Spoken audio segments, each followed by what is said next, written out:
Welcome to Audio Branding, the hidden gem of marketing. Sound plays a more important role in human behavior and our decision-making than you may realize. In this podcast, I'll help you understand the art and science of sound so you can better influence others in business and your life. I'm your host, Jodi Krangle. Let's delve a little deeper.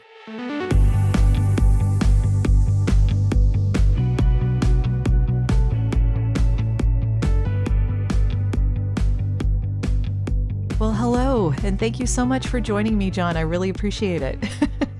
Well, appreciate you taking the time, Jodi, and for everything that you do, actually. I think you're a big supporter of the industry, and certainly with your podcasts and everything else that you're doing out there, you're raising awareness and getting people excited and all of the new changes in audio.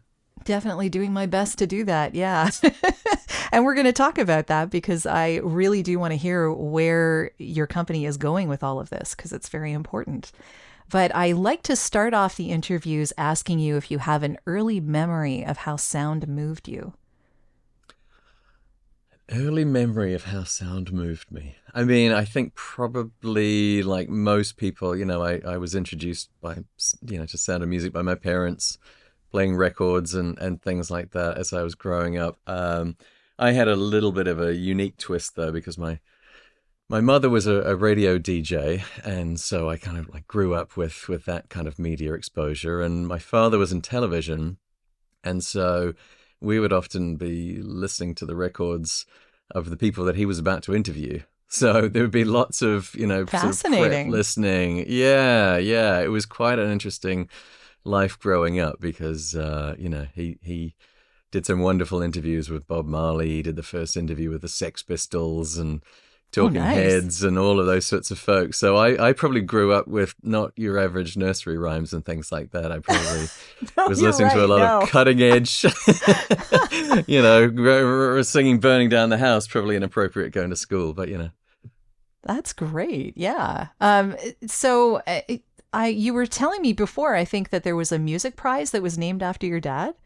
How did that come about? I had a little bit of a hand to play in that. So my dad passed away in 2003, a while ago now. But he had a career that spanned the 60s, 70s, 80s, 90s, early 2000s before he passed. And he was always about, what's new in music and bringing the music of the world to New Zealand, which was where I was born. And he also, really, really helped to push and promote the local music industry there. So the Taite Music Prize, which is named after my dad, Dylan Taite, it's a prize which is basically based on creative expression and not necessarily based on record sales. And there's been some great winners along the way. Lorde was an early winner.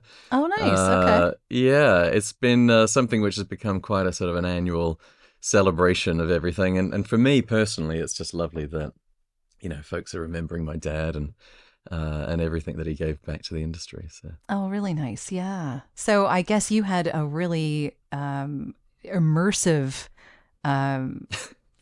childhood as far as like the music was concerned. So how did you get into doing that, what you're doing now? Like, are you're still immersed in this whole thing still? So how did that all come about?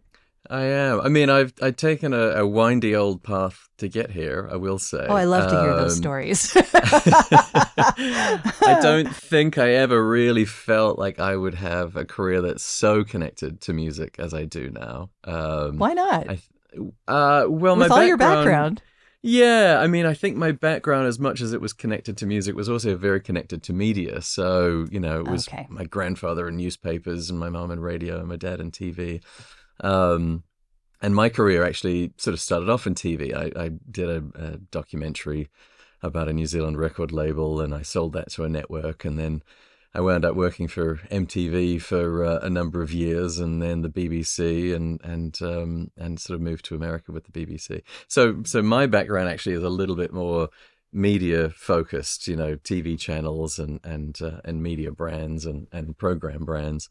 And then once I landed in America, I got very, very connected to the branding world, and was creating some very interesting partnerships with the likes of the Bowie estate and BMW and American Express and Verizon and so on. So I really started to dive into what a brand's looking for on a more of a deeper, complex, perhaps strategic way of like connecting to consumers and so on. Sure. And then that's what led me to Made Music. So I was actually in the process of creating a partnership where I felt like what Made Music were doing would be a really interesting complement to a lot of the brands that I was working with. And it was in the midst of those conversations that they said, "Hey, we think we have a job for you." and I wasn't really sure if that was the way that I was wanting to head, but I did see all of the the shift in consumer behavior to audio first platforms. I could see that coming a mile off. I had a friend of mine who was a mentor who had moved from TV. He now sort of heads up the public radio stations on the West Coast, and he was saying, look, time spent viewing is increasing. People are using voice assistants. People are listening to podcasts like this one, Jodi. And, with that kind of move, the thing that really struck me was, a lot of brands are invisible in this space. They put so much time and energy to create their visual identity systems and their visual branding. But there was a real gap. A lot of them do not have an audio expression or something that's, strategically crafted in the way that Made Music creates things. So seeing a gap in the market, seeing the way that consumers were headed and tapping into my passion for entertainment and music and branding, it all just seemed like a perfect fit. So that's how I've kind of wound up here. Yeah. So what specifically do you do at Made Music? Well, I head up global brand partnerships and development. So that's a rather broad title, which kind of covers a number of things. There are really three divisions that report into my role. We have a content studio, which is very much about video creation and certainly tapping into my expertise from the entertainment industry and visual media. We have the marketing and sales components as well. And I think everything from all of those joined up, it's really about the story. For us, it's really about sort of putting the stories out there into the world about the industry. It's thought leadership pieces. It's, going to conferences and speaking and all that type of thing about what we're developing and why it's important. And then, obviously bringing in the clients themselves and making them feel very comfortable that we're the company that can get them something that's iconic, enduring, and effective. And then the final piece, which is, creating that, bringing it to life, making it something that the client can really identify with, so they're proud of and want to go and promote, and we can sort of put out there into the industry and show folks what's been going on. So it's a broad role. I don't play the drums or I don't play guitars on track. I've offered, nobody takes me up on it. But I would say that there's reason for that, and that's because the creative team, I came on board and I was just absolutely blown away by the level of artistry of the people from the founder Joel, right on down to the folks that are joining, daily. It feels like with the writing pool and the musicians that we have coming into the studio. They have a level of musicianship and actually listening, I would say, that is almost superhuman. That listening portion is really important. And that was an interesting thing when I started the company, because I'm quite a visual learner, and I really sort of leaned into how are we going to tell this story in a way that reaches more people. And I think that the folks that I work with, day in, day out, are very much they hear so much depth and so much richness and complexity in the smallest little layers of of the work that they're creating. So I think that we come at it from both angles, and I think that that's what really, really, makes us a good collaborative partnership, because I trust them to do the absolute best work possible, and they trust me to sort of turn that into a story that's going to reach as many people as possible. Yeah, wonderful. So when you are creating a story, is it through music? Do you use sounds as well as music to go in the music, or separate from the music? How does that work? Uh, well, I think at the end of the day, it comes down to, and I think we talked about this on our call. Made Music Studio is created a really, really wonderful process which gets a brand to its inevitable sound. That's really what it is at the end. We want to find something that couldn't possibly sound like anybody else. That's what it's all And about, right? right. Yeah. And within that, there's usually a deeper, higher meaning that is super connected to, the brand's core, what they really want to, express, what they really want people to feel about themselves. So the story does really come naturally out of that process, out of finding that sound, out of the brand's, own story, and then something which is going to bring it to life. So, for example, Tostitos, who we've been working with recently. I was going to ask you. Yes. Yeah, I mean that one's been getting a lot of buzz, which is fantastic. I think also because it's connected with people on a level that feels like something they can wrap their head around. I think for a lot of people with sonic branding, they'll either get stuck in the idea that it's all about a jingle, or they'll go straight to the McDonald's and loving it, or that type of thing, and anything beyond that is a little bit beyond their comprehension, because what we're creating is really impacting people on a subconscious level. But when you can have a conscious layer to it, that's when I think you start getting all these press stories or radio interviews that we've been doing around the country recently, and with Tostitos in particular, their whole thing is about coming around the campfire. It's about togetherness. It's about just those moments. We just had folks round to our place at the weekend to watch football. And of course, I'm surrounded by Tostitos products and and jars of dip and everything. And it was exactly the moment that the brand wanted to express themselves through sound. So the concept or the idea was, what would it actually sound like if a group of friends just got together and they were in a recording studio and all they had were Tostitos products? What could they create? And the sonic identity is created entirely from Tostitos products.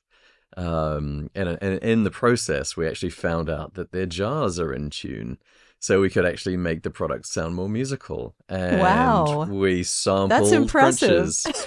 Yeah, we sampled bag ruffles. We sampled everything, and the resulting sound is something that doesn't sound like any other chip in the supermarket aisle. And Tostitos, obviously, they have chips and they have dip, so there's like something really, really integral in terms of the brand and the product and the consumer experience, all wrapped up into their sonic identity. Things like that are super fun. Things like that just make people go, oh, well, of course that sounds like Tostitos. I mean, how could it sound like anything else? And then before you know it, that type of thing which catches on with with consumers, effectiveness is a big key thing that we're always looking to do. I think that's what oftentimes sets us apart from other agencies. Uplift in brand recall, uplift in brand attribution, uplift in brand appeal.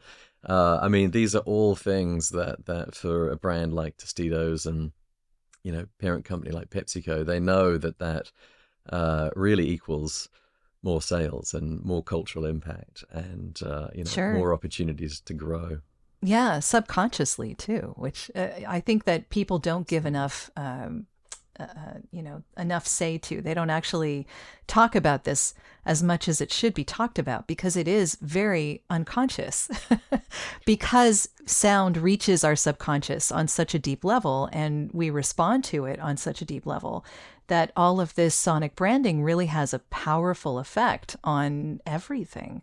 So yeah, Absolutely. I'm really impressed by what you've all managed to do. But along those lines, I'm curious, when you start off with a company, like when you say started with Tostitos, when you sat them down at the table to get them to tell you about what they thought their company was about, how did you get them to tell you? Because sometimes that's the hardest part, right? Like you have 5 different main people in the company and they all have a different idea, or one person hasn't maybe been with the company long enough and they're not right sure exactly what they're all about, and all these differing opinions. Like, how do you get them to focus on one? Yeah. Well, it's less about focusing on one. It's more about drawing out what people actually feel. And then, from that point of view, it doesn't matter if you've been with the company 1 month or you're the CEO. I think that everybody has, a very valid opinion, and their feelings, because they express different people in terms of their familiarity with the product or the brand. So, well, I guess they wouldn't be there in the room if they didn't have some kind of vested interest, right? Right, So, right. yeah. But I think there is, without going into the special source of like how the process works, but I mean, it really Sure. is a case of, steering people, I suppose, in a way where they begin to consider their brand through the lens of sound music.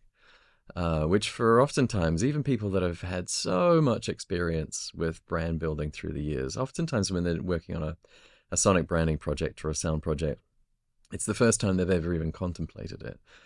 So there are many ways that we, get people into a headspace where they can share comfortably and experience things. And we really do spend a lot of time and attention, not just in the initial process stage, but if you think about it, Sound of Music and the connection to brands, or the connection to entertainment shows, or the connection to we often work with industrial design. We created the sounds of the Roomba, and things like that.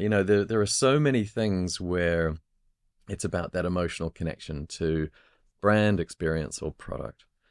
And as we're creating that, you mentioned earlier, we're operating in an area which is very, very heavily connected to the subconscious reaction to sound. You have to be very responsible about that. I mean, it is that with great power comes great responsibility. I'm glad to hear you say that, actually. There's because there is a responsibility. Yeah. And it's good that Absolutely. that's a thought in there. Yeah. Well, also, I think, and you will find it in yourself, I'm sure your listeners do too, sound often makes people feel, it answers questions like, does this brand, see me? Does this brand accept me? Does this brand invite me into its world? And do I feel, like I'm an equal part of who they're talking to?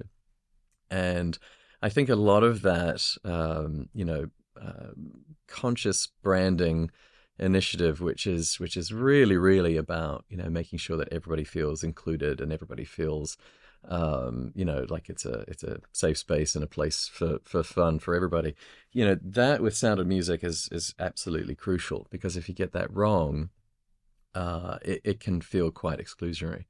So as much as we look at the process in terms of the clients in the room, we will always look at, the consumers. What do you want the consumers to feel about you? Sometimes it's less about the opinion of the decision makers. It's in the same way that, a brand isn't necessarily what the brand marketers want it to be.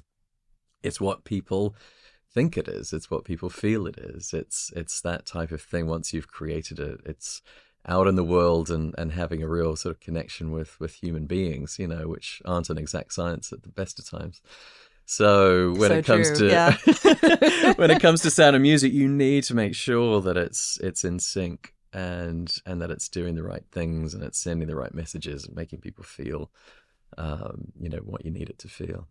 Very much so. How do you measure this, though? That I'm curious about, because when you're implementing it, like it seems to me that a lot of people will go through this process and then they won't implement it to the extent that they should. And that is a big mistake, because you've gone through all this process. You have this wonderful sonic brand. You have to use it enough to really get the data back to know if it's working or not. So Sure. yeah, I mean, how do you measure that kind of thing? Like, does Tostitos have any data to support that, that this is working? Oh, absolutely. Absolutely. We do pre-testing, in-market testing. We do a lot. I mean, I think that, in this day and age, you have to have that ROI, which is why we spend a lot of time focusing on effectiveness. We don't have the issue of people not using their sonic identities. Glad to hear it. Yeah, I mean, I think that if you are investing, the budget you're investing in, most people are pretty serious about making sure it's going to work, and not sort of taking any chances with that. I think also, we're creating brand assets at the end of the day. These are things that are very, very integral to the future success of the companies. So I would say that we probably have a higher success rate in terms of launching than most folks, and that's really because we spend a lot of time doing it. There is like a way to make sure everybody feels confident in the work. There's a way to, work with every agency that touches this. It's not always just the brand client. All of that deep research, all of those data points that make sure that you're going to get the impact upon launch. We have all of that. We make sure that people feel confident in their decision. And confident in their creative direction. It comes back down to, the story and how we are, making sure it's embedded in the work. And that's really good. Yeah. Yeah. Yeah. I'm curious also how you work with other agencies, because I know that when it comes to the sonic branding aspect of this, working with a visual branding company, how do you get them to actually give this some credence? I mean, like, is it hard for them to get their head around what you're doing for the brand, or are you able to convey that really easily? Well, we speak the same language. I think that there is definitely, Ultimately, expertise. yeah. Yeah, right. There are expertise within our company, and certainly, our experience with agencies across the board. I mean, it's also media agencies, it's visual design, it's creative agencies, it's social media agencies. Yeah, I mean, some of our clients have about 15 agencies at the table, and Wow. they all have a different objective, and they all want to have the loudest voice in the room. But I think that we're very collaborative, and we're very giving in terms of educating folks in terms of the benefits. And at the end of the day, if it's going to make their job easier, they're usually quite happy to have us there. I think also partly the history of our company plays a big important part of that.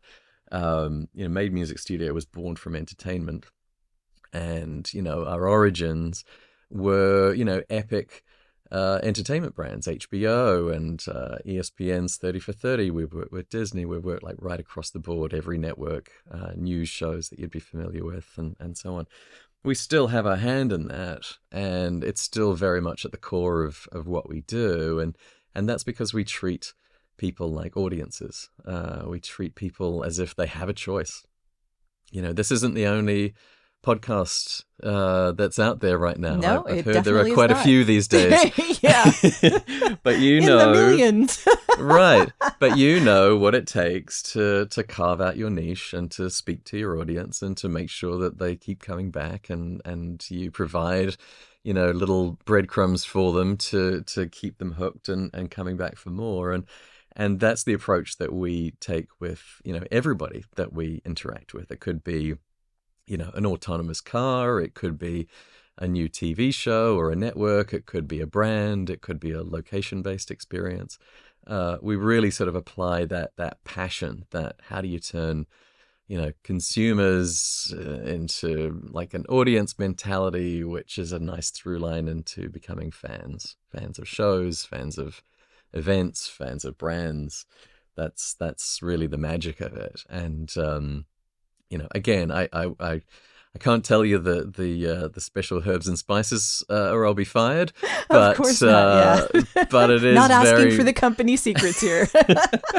It's all good. But it is that type of thing that I think really gives us, the success rate that we do have, and that's I think also in part to the wonderful, talented people that we have here. I mean, I'm here having this conversation with you, but I'm supported by just the most incredible writers and musicians and folks that just somehow get out of bed in the morning and have one of the most creative ideas, something that would blow my mind, and they have to have another 10 of them by lunchtime. So I am impressed, definitely. Yes. Yeah. I definitely can understand that being surrounded by people of that talent is an invigorating experience, let's say. So yeah, congratulations on everything that you've all accomplished over there. That's really fantastic. Well, that's the end of this episode. Thanks for listening. And if you like what you heard, why not tell a friend about this podcast? It's available in all the usual locations. Until next time.